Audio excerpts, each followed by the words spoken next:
Well, hello, that's me again. Today is January 5th. It's 2025 still, and well, for some people it's the end of the weekend, and it's Sunday. And before I go, I want to introduce to you, apart from what you see in terms of this tank battle, which, by the way, underscores the illiteracy, military illiteracy of those people who state that, oh, the armor as we know it is over. Obviously, it is not, especially when you have to insert your troops and you have tanks, you have the other infantry fighting vehicles and things of this nature, which clash. It's normal, and it will continue just with a different type, or so to speak, design, if you wish, for the upper polosphere, for the armor units to protect them from the UAVs, but yeah, it's just basically organic development of the armor. And here Russians are, they're pretty good, let's put it this way. But before I go and get into the neck of the woods, so to speak, I will start with some people asked me in my in the discussion board under the previous video that, oh, can you comment on this article from some journal, and I went out there, looked up this article, and I will explain why. And I said, generally I do not comment on the amateurish coping and BS, and I would have left it, at that. But then, actually, when I started going through the files prepared for this video, I do not do things, just completely on the improvisation. I do improvise often, but I mean, I have a general plan. I suddenly recognize, my God, this is actually exactly what it is. I mean, I need to actually comment on that, and I will explain why. And here it is. It has everything to do with the comment of Mr. Musk. Oh, you know this comment. It came out where now very famous fight with the knife of this Yakutian Yakut guy, and so these are dramatic, obviously, hand-to-hand combat, and the guy actually had enough humanity in him not to finish off the dying Ukrainian Nazi, because obviously only fanatics fight like that. So he just left, as he asked, to let him die, and Mr. Musk immediately, for some reason, he needed to, produce one of his comments. Look. And he speaks about this. I have a World War I trench knife embedded in my bedroom wall, just in case. 1917 edition, more useful than a gun in close quarters. And I think that this pretty surprised, if not exasperated, look at the face of this now legendary Russian soldier of Yakut origin.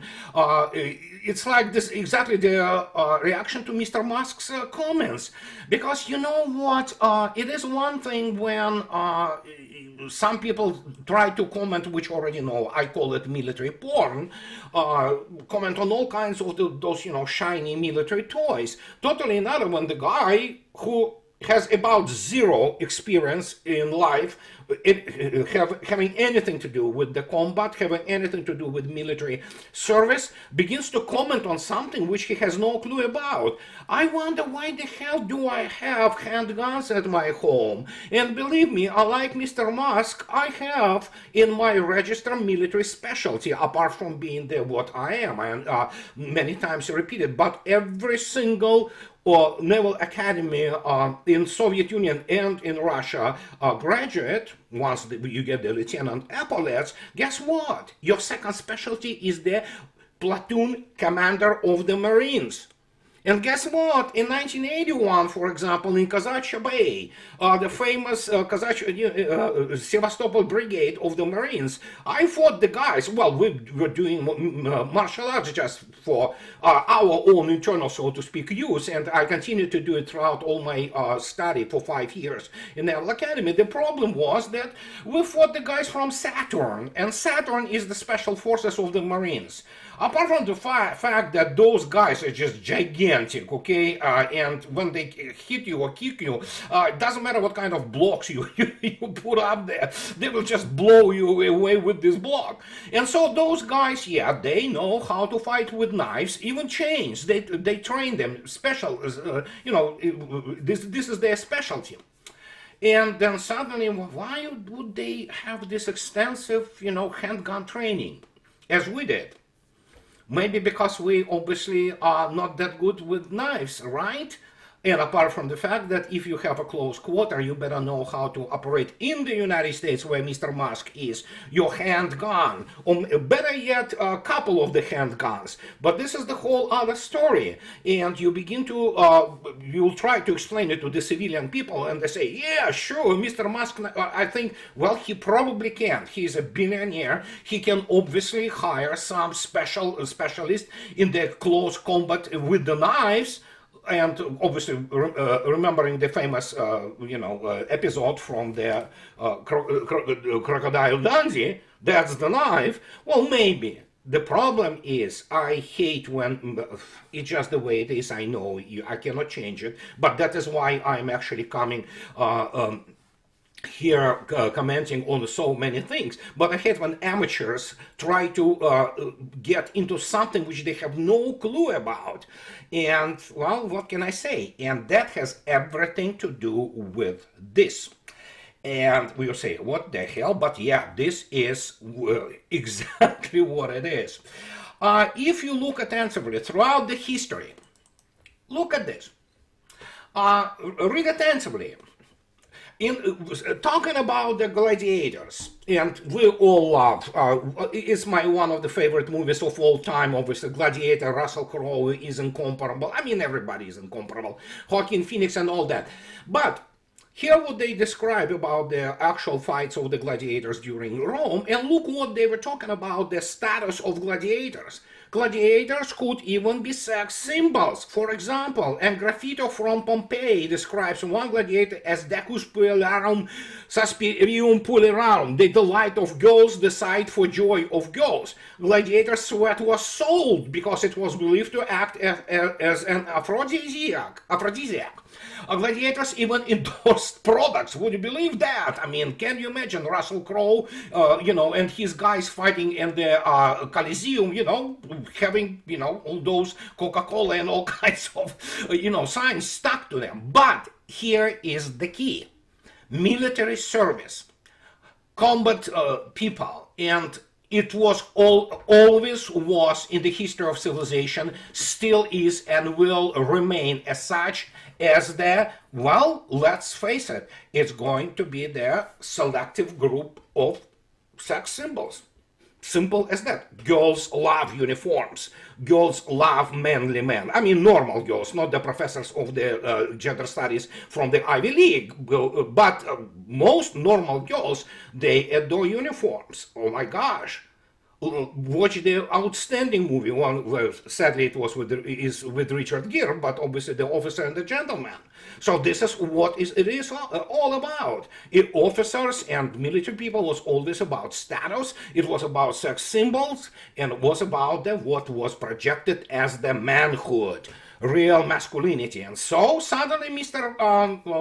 Musk, who never served a day in any capacity, anywhere, who never faced the actually cold hard steel of the, weapons, let alone serious weapon systems like my specialty, which is, of course, intercontinental ballistic missile, naval. So, and people do not even understand what military education is, and let alone what was and is military education in the Soviet Union and Russia. This is on the other level. I mean, this is not to say that Russians also do not produce stupid people or incompetent people or corrupt people. Oh, absolutely. It happens there too, and quite often. But for the most part, it is all about, those masculinity, those sex symbols and those aphrodisiacs, if you wish. So, and those people who will deny you this, well, sure, you could be a billionaire and own several yachts and private jets, but who you are as a man. And here comes those guys. And that is why, for example, as in the United States, it went so much overboard that Hollywood essentially spun this into the utter oblivion with all this ridiculous, emphasis on, well, what amounts to, yeah, there are some special forces guys, especially, the reason people love special forces, they're lay people, is because this is the kind of only thing they can understand about military. And here comes this issue which the guy of whom I stated in the beginning asked me to comment, and I said I do not comment on BS. I do not comment on coping mechanism of the so-called American and whatever the Western journalists, because journalism is not a profession. It's the institutionalized prostitution, and most of them are whores. And here it is. But I had to go out there, and believe me, it has everything to do with what I just described to you, and why Mr. Musk was commenting. People love to be associated with this. Oh, I have this, I know how to, handle guns and things like that. So, but this is, of course, lower tactical level, at the most of NCO, at best. The rest of it, which is above it, many people still cannot even grasp. And so, well, here it is.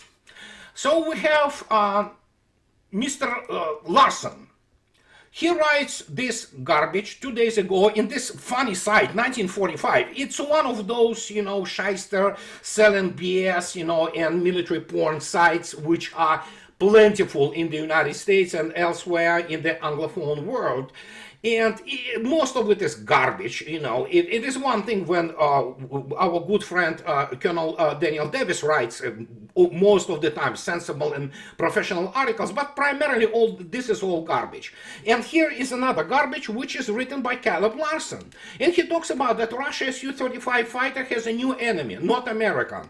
Okay, and so he writes about the Su-35 having no clue about anything about the Russian Air Force, and he says that despite its capabilities, the Su-35 has suffered notable losses in Ukraine, highlighting the challenges of achieving air superiority against robust air defenses, including Western-supplied Patriot system.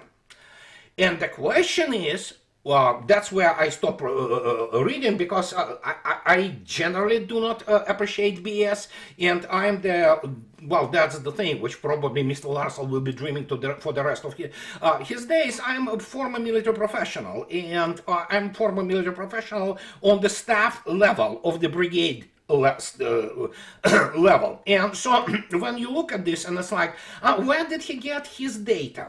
Well, let me tell you where he get his data. The same way where Mr. Mitchell, captain, allegedly, first, United States doesn't have such thing as air defense academies. Russia does. And as Mr. Mitchell, who also believed that a Patriot can shoot down Kinjal, hypersonic weapons. And you remember probably this is like, wowzer, wow. If United States Army is filled with these guys, and especially the guy who taught at some point of time in U.S. Military Academy at West Point, so yeah, the situation is really bad. And it is actually. And so when you look at this and like, what the hell? Where did he get his data? Of course, we know where he got his data. He got it, of course, straight from the mouth of Ukrainian armed forces. Well, guess what? Let's go and take a look at the CV of this guy. You know where it is all going. Here's this clown.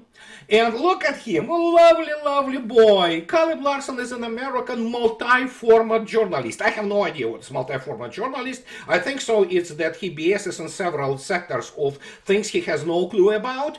And he's based in Berlin, Germany. His work covers the intersection of conflict and society with a focus on American foreign policy and European security. In other words, the guy has no clue what he's talking about. Look what he has as his educational background. A graduate of the Willy Brandt School of Public Policy at Universität Erfurt in Germany. Yeah, so public policy. So basically, it's not an education. It's well, it's pretends education, and he holds a Master of Public Policy with Conflict Studies specialization in Bachelor of Arts in History from the University of California, Los Angeles. In other words, he has no understanding what conflict is. He definitely will not understand what is the he took security studies courses. In other words, he took security study courses which have no relation to the actually the actual workings of the militaries, including American militaries, and of course have nothing to do with operations and how militaries operate and fight wars. It's all complete credentialed, degree meals crap. And here's this boy who tries to write something on Su-35 based evidently on the information from Ukrainians. Well, I cannot blame this kid. The problem is there are a number of people in Pentagon who swallowed this hook, line, and sinker, all this propaganda garbage from Ukraine from 2022. And they acted upon it. Well, guess what? I mean, that tells you anything, something, doesn't it, about the professional level of, or rather lack thereof, of those people who were planning all this catastrophe in Ukraine. And now, with their tails behind their legs, they try to find the way to out. And so they begin to write all kinds of the coping articles and things of this nature. And that, yeah, actually, I don't know the exact number, but I believe a couple of Su-35s have been shut down. If you think that this is notable losses against the park of the Su-35s, which is now numbering something on the order of 200, yeah, 1%, give and take, yeah, sure, but they constantly need to repeat those words, what the notable, Russians are defeated, sustained catastrophic defeat, and things like that. Let me show you how Russians sustained this catastrophic defeat. We finally moved to the, well, what can I say? You see yourself?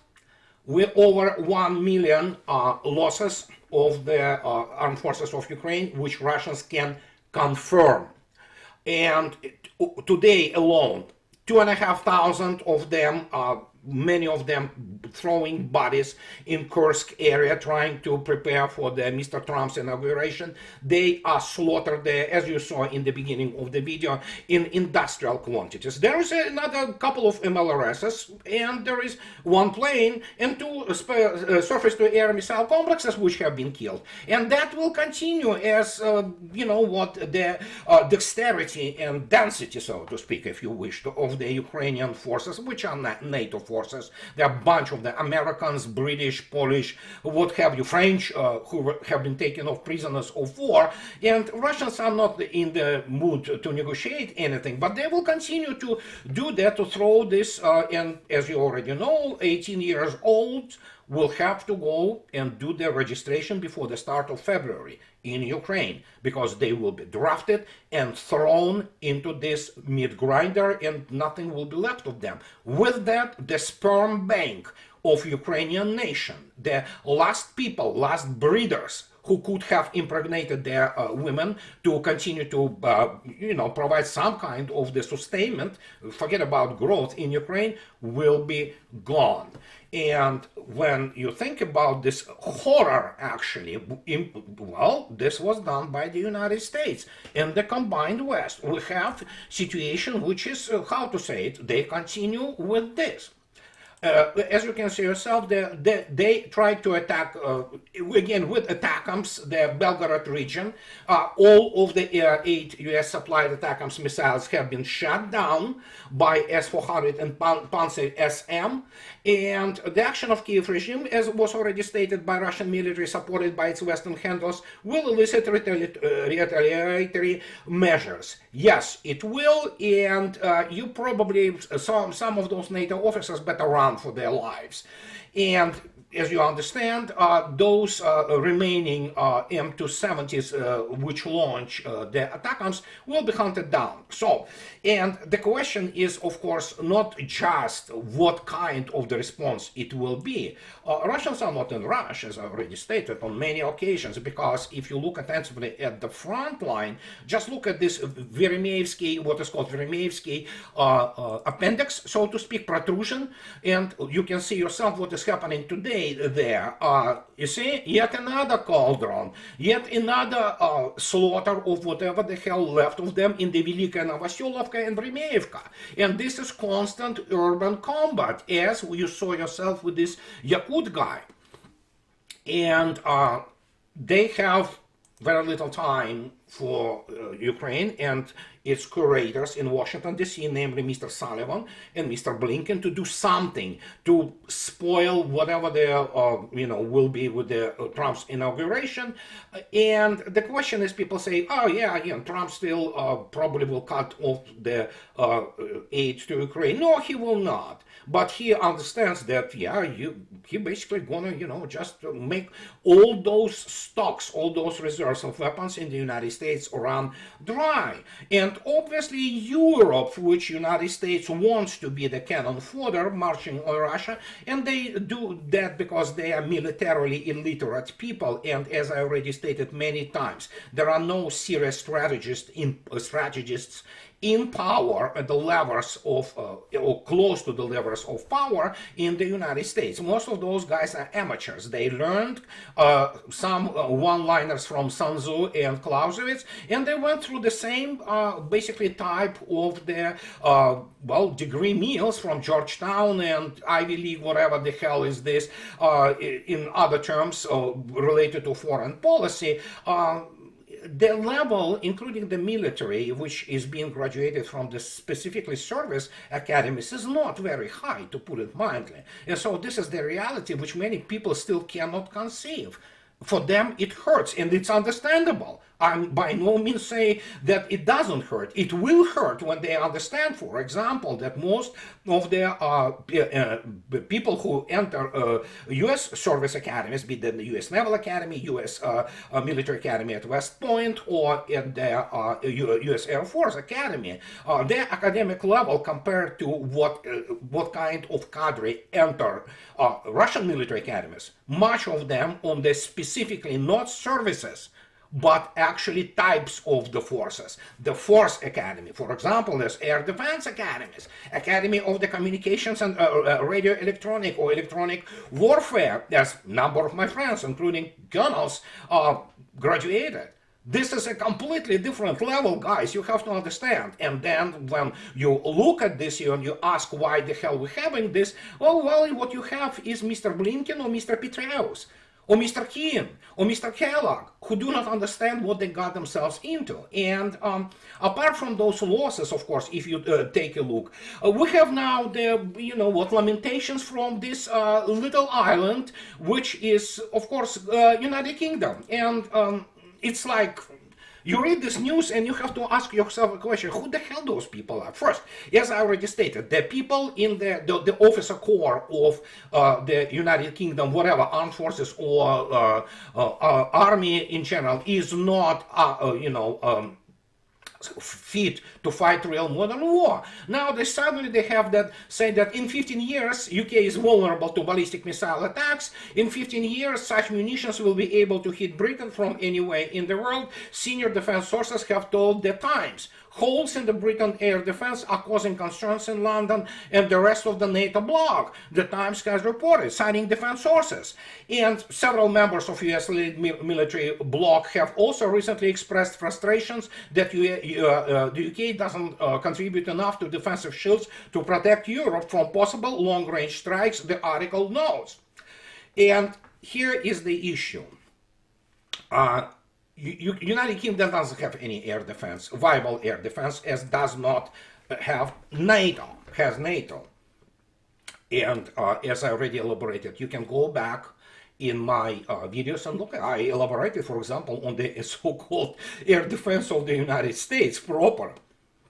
It is essentially, in terms of the radar coverage, is the Swiss cheese. So anybody practically with anything can attack US proper, and there will be no interception or anything. They're just not even in the same league, let alone United Kingdom.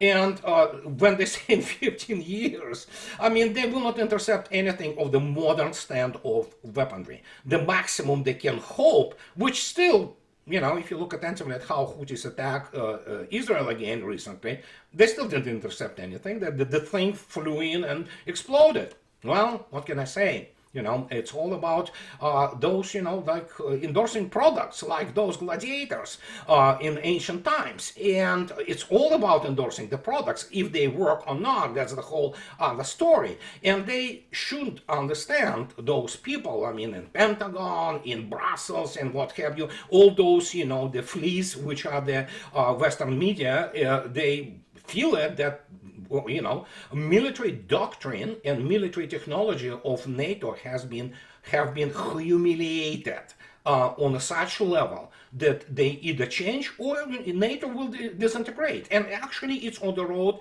to disintegration. And just to demonstrate to you, it's like, you know what, I am, I don't know how. I don't know, you know what, I sometimes lost for words. This is the, how to say, yeah, just read this. So, Bundestag revealed what the humiliation of Baerbock in Syria means for Germany.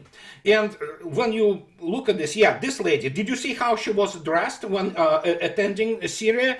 Well, that tells you everything you need to know about this bimbo.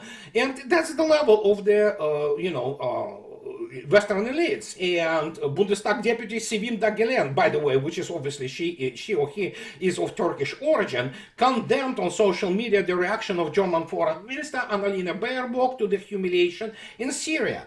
While the current minister Baerbock is also laughing at his own humiliation in Syria, the publication says. Well, yeah, she doesn't even understand that she's humiliated.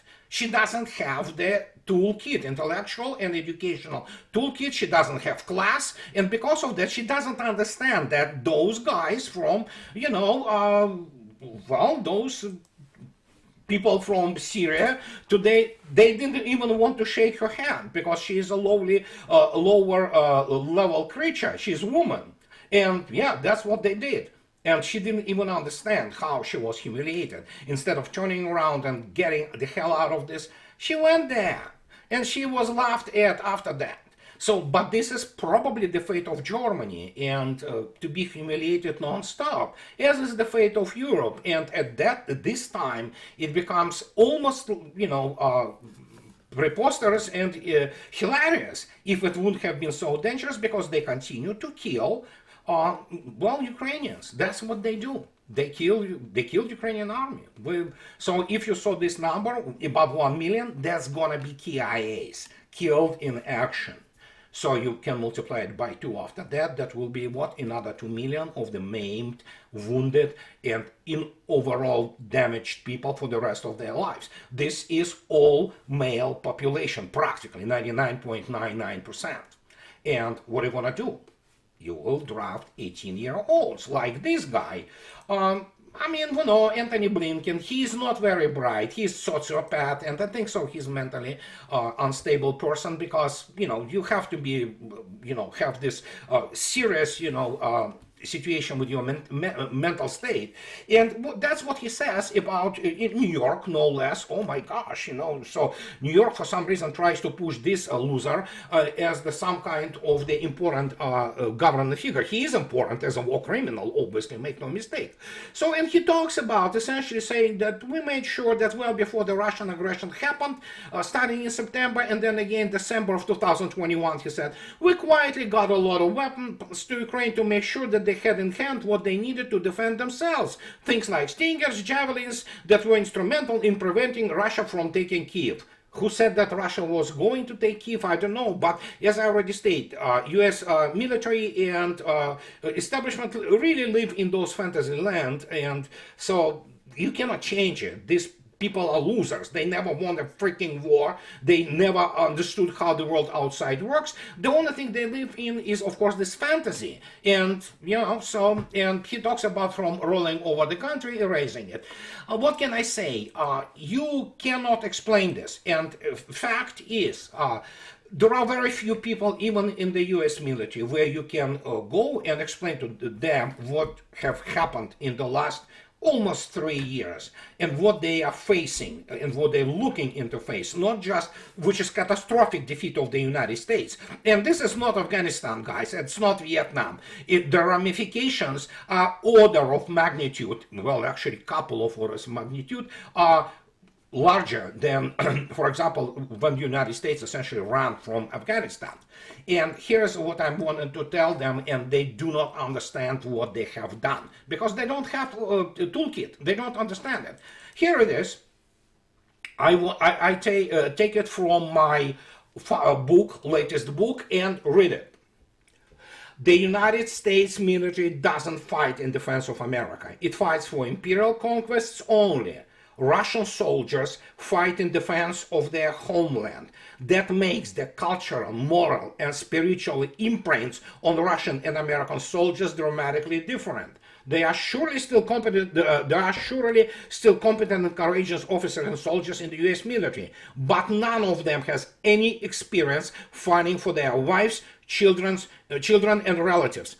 And yeah, an abstract statement about the U.S. defending and advancing vital national interests is all garbage, of course. It's primarily propaganda to move the expeditionary forces to start killing a local population which cannot shoot back. That's pretty much what the American war, or American way of war is. And that is why, yeah, the nation which is utterly militarily incompetent, despite the fact of being armed to the teeth. I mean, we all here in the United States, most of us anyway, own firearms. We're definitely not planning to fight actually any kind of the knife close combat, as Mr. Musk evidently is professional in this field. We want to somebody who goes with the bad intentions in our home. We want to defend our family and, shoot the bastard. But the point is that despite this, there is no understanding of war as a phenomenon in the United States. They tried. But when you have to fight somebody elsewhere and your homeland just prospers because of that, and there are some fat cats who do prosper by selling crap to, all those shiny military toys which do not work, yeah, it's a little bit different, guys. This is a totally different, indeed, moral and spiritual imprint. And that's what separates one guy from merely military professional, from defender of his homeland, as was the guy who was fighting this Ukrainian fanatic from Yakutia.